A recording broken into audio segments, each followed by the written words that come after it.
Step 1. Remove rubber grommets from side holes. Thread T-bolts through white washers. Then insert the tail end of the T-bolts into the side holes as demonstrated. Position bracket center holes over bolts and secure with nuts.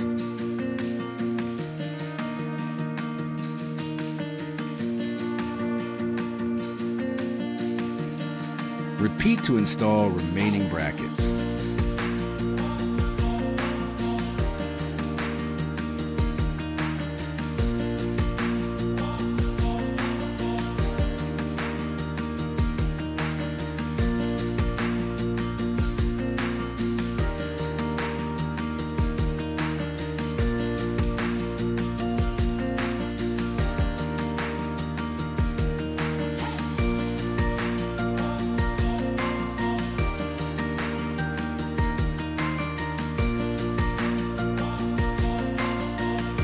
Step 2.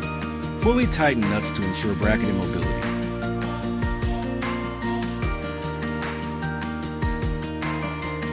Step 3. Align side rails larger holes with T-bolts and slip over. Place M6 washers on M6 bolts. Insert into rails smaller holes and tighten while maintaining the side rail stability.